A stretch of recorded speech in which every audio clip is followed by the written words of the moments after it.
Hey everybody, my name is Andrew, And I'm Suzanne. and you're listening to Culips.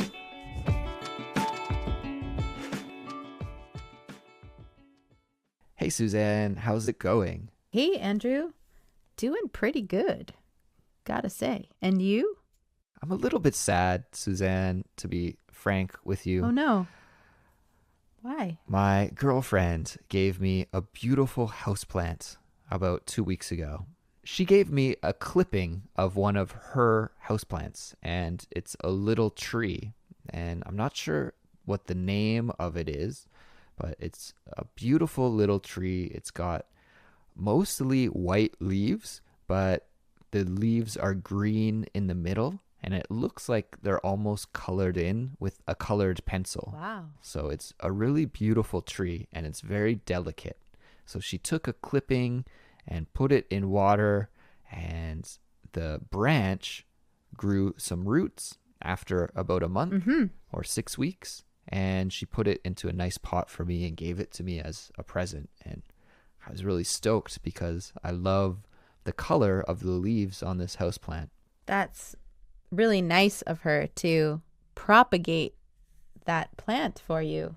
Yeah, propagate. This means to grow, right? Exactly. You take a small piece of something and then you grow it into its own thing, its own tree.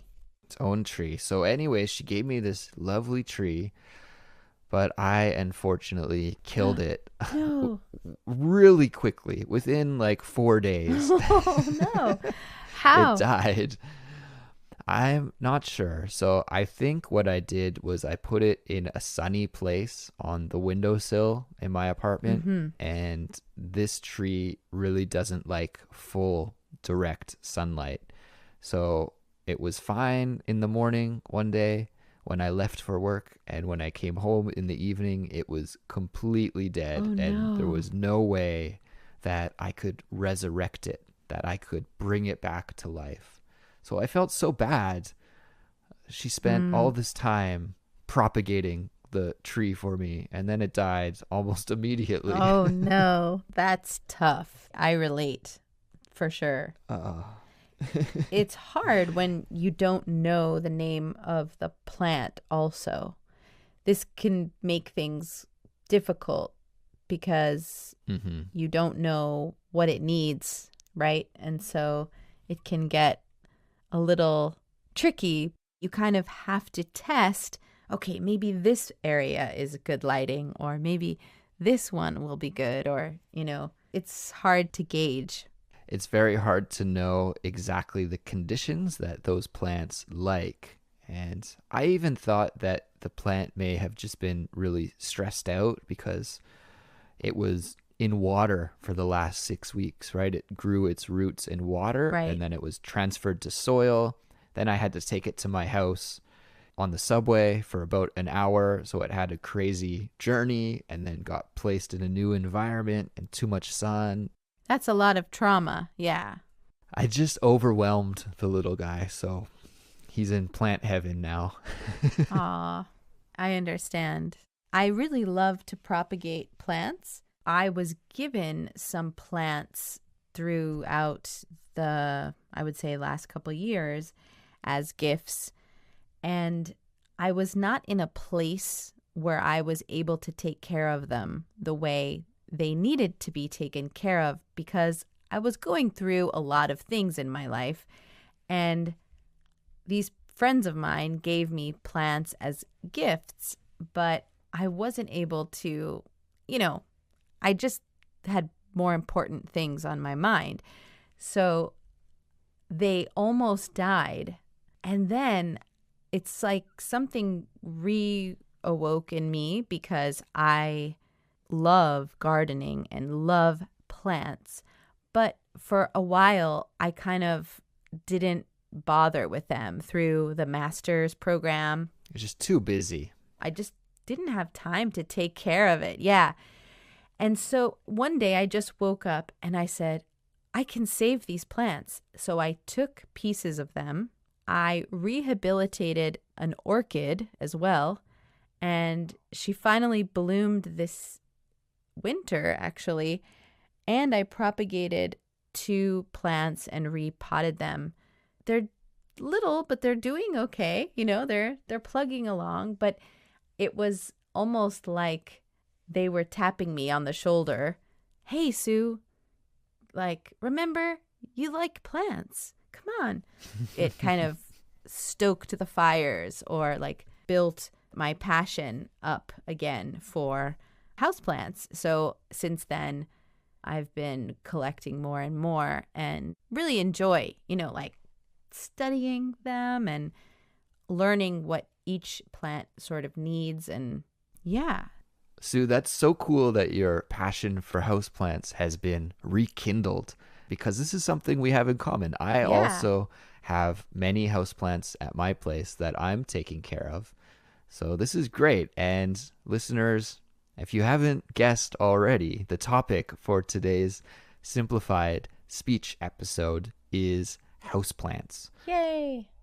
So we're going to talk all about houseplants and introduce you to some cool vocabulary and expressions that you can use to talk about them, such as words like propagate, which we've already mentioned several times. If you want to study along with the study guide for this episode, just visit Culips.com to give it a download. There's tons of great stuff in the study guide, like the transcript and some examples and more detailed explanations of the vocabulary that you'll hear today. And there's also a quiz and some prompts that you can use for speaking practice and writing practice. So just check out Culips.com, Culips.com, to download the study guide.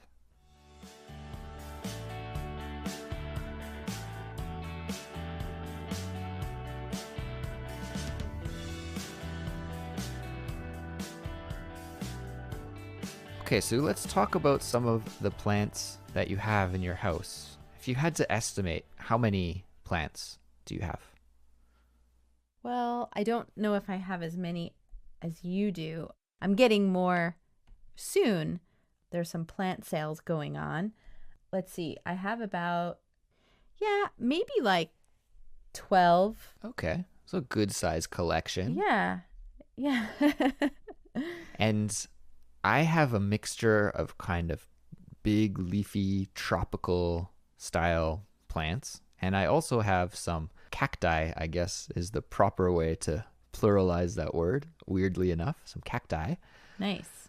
And succulents are plants that are quite unique looking. They often don't have flowers. They have thicker leaves. Yeah. And they're usually found in drier, arid climates, and they don't like humidity or too much water. So it's very important that I don't overwater them. Yeah. They can be tricky, right? Overwatering is kind of the easiest way to kill a plant. Yeah, from my Googling, I learned that the number one killer of houseplants is overwatering. Yes. I think I have maybe 2 succulents. I have a Haworthia. Okay. And I have a Calathea, which is a succulent also. But I have a few peperomia plants, which are semi-succulent. So semi-succulent. Yeah, because they have like kind of thicker or waxy leaves, but they're more planty than succulenty, if that makes sense. The peperomia pixie plant is fun, and I think it's like the watermelon one. So the leaves look like they're the outside of watermelons. It's kind of fun. Oh, I know what that plant is. Yeah, that one's a really cool one. Yeah. Plant names are really difficult, aren't they? Yes. It's hard for me living in Korea to know exactly what the plants are that are in my house, because when I go to the plant market and buy them, they have Korean names. And then so I have to first learn the Korean name and then search for the Korean name and try and find the English name. But many plants in English, they have like a nickname and a scientific name, which is usually Latin based, which I think some of the plants that you just named, you listed their Latin names, right? Yeah, I think that's like the is that the genus? The peperomia might be the genus, no? Sounds right. It's been many years since I've taken a biology class, Suzanne. Sounds good Yeah, to me me. too. Yeah. So this is a challenge. Often I don't know exactly what I buy, what plants I have. So I have to do some Googling and try and compare pictures and try and learn that way. Yeah. One of my favorite plants in my collection is a coffee tree. Oh, I don't know that plant. That's cool. Yeah, so it's just like, you like drinking coffee. I like drinking coffee. The coffee beans have to grow on a tree, and I have one of those trees in my house. Nice. I'm lovingly caring for it in the hopes that someday I can produce enough beans to brew my own cup of coffee. That is my Oh my gosh. my How aspiration. exciting. Yeah.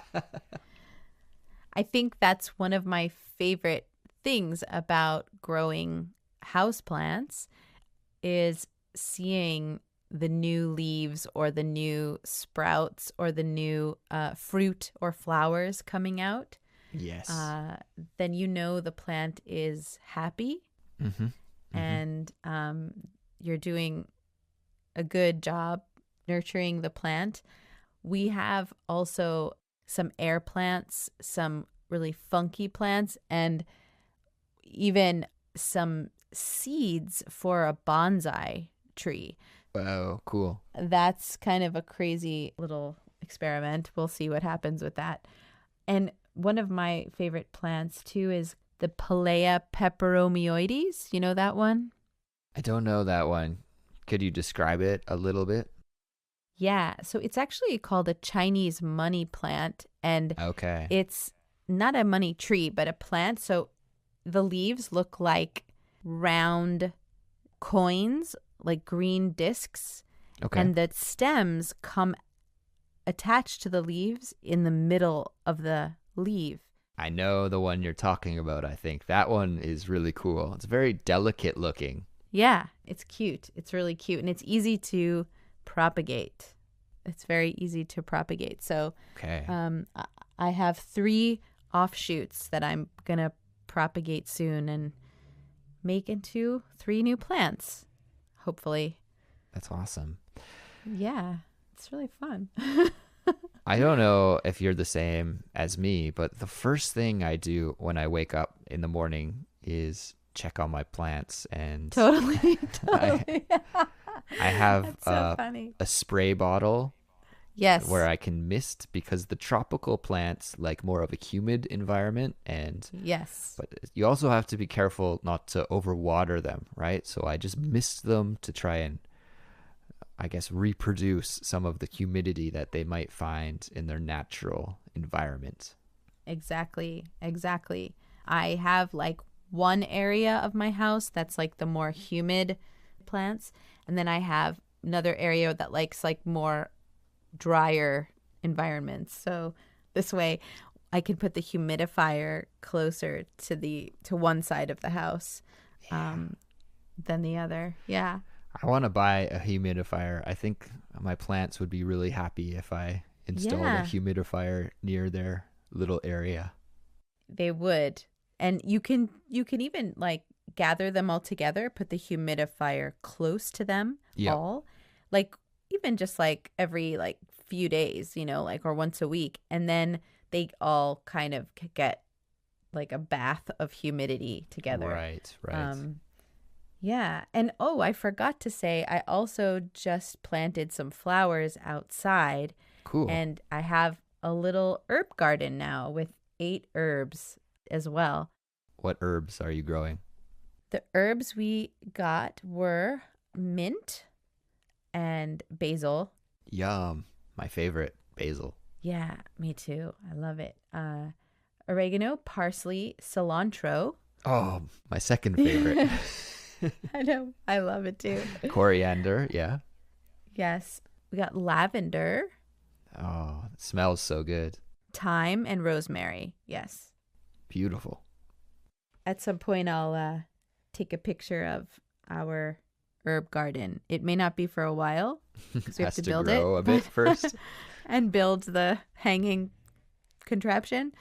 But yeah. Cool, Sue. That's a great idea, actually. I'm going to do the same thing. I'm going to take some pictures of my houseplant collection and Yeah. throw them up on our Facebook and Instagram so that people can see them. Because I'm sure, we're not alone. This is a really popular pastime, growing Yeah. houseplants. So we probably, among our listeners, have some experts out there.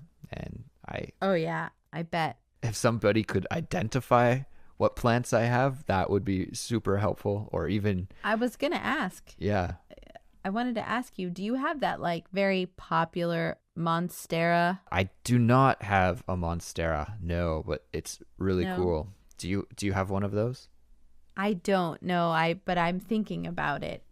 On my wish list is the Calathea. There's like a bunch of those that I love. How do you spell that? Do you know? Calathea. Oh yeah, those are really cool too. They're so beautiful, the leaves. I want to get one of those as well. Yeah, they're Oh my amazing. gosh.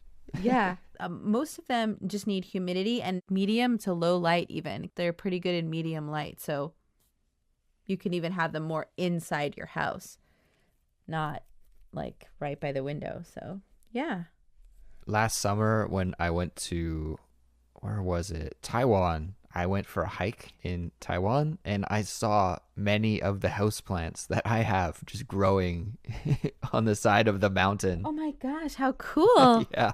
Wow. It was really awesome. I was like, oh, this is an actual subtropical environment. These plants can grow here naturally. So that was really interesting Wow. for me to see where some of these plants come from in their natural Yeah, habitat. that's really impressive. I would totally nerd out on that too. On that too. Yeah, I took way too many photos. Oh my gosh, I'd love to see that. Yeah, well, next time you're in Taiwan, just go for a hike and you can find them.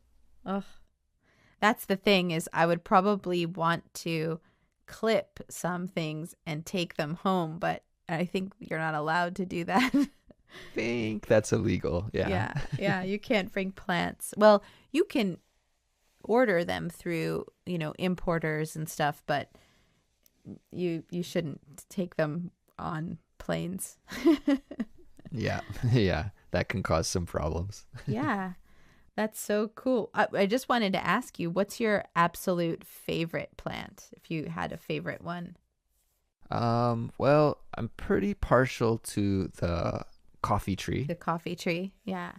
I think the coffee tree, if I had to pick one, because we've gone through some really difficult times together. I almost killed it, and then I brought it back from the brink of death to a really healthy state.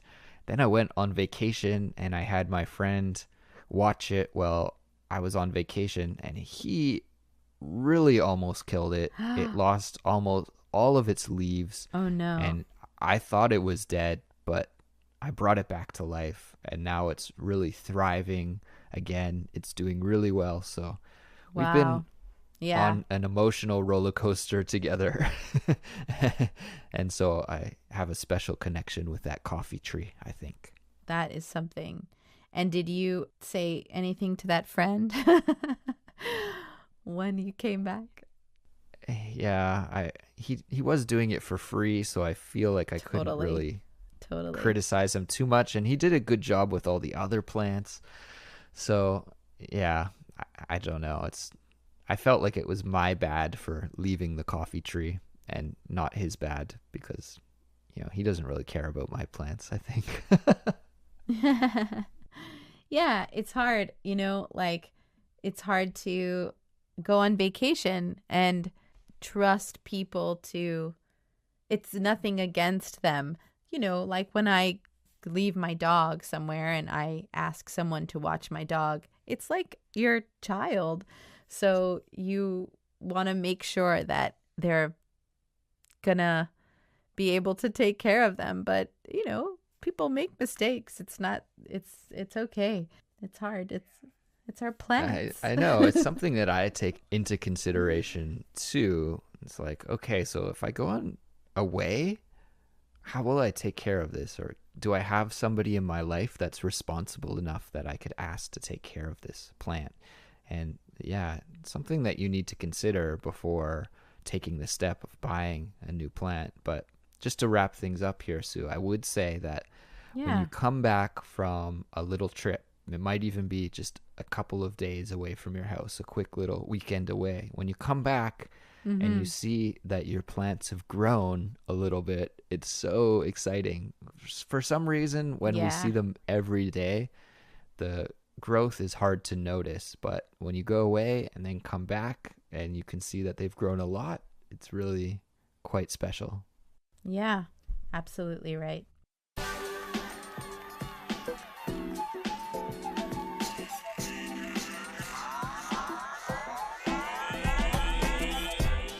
Well, we will leave it at that for today. Thanks, guys, as always, for listening. We really appreciate it. And don't forget that the study guide for this episode is on our website, which is Culips.com. And so we're also all over the place on social media, aren't we? We are. Yes, we're on Facebook, Twitter, Instagram, YouTube. So just look for Culips English Podcast and you will find us. Please also do us a favor, everyone, and head on over to Apple Podcasts if you're a Mac user or iPhone user, maybe even if you're an Android user as well, and subscribe to Culips through Apple Podcasts. And if you have enough time to, just leave us a quick 5-star rating and a couple of nice words in a review. That would be doing the podcast a huge favor, and we'd really appreciate that support from you all. So please head on over to Apple Podcasts and do that. All right, we will be back soon with another new episode, so stay tuned for that, and we'll talk to you next time. Bye, everybody. Bye.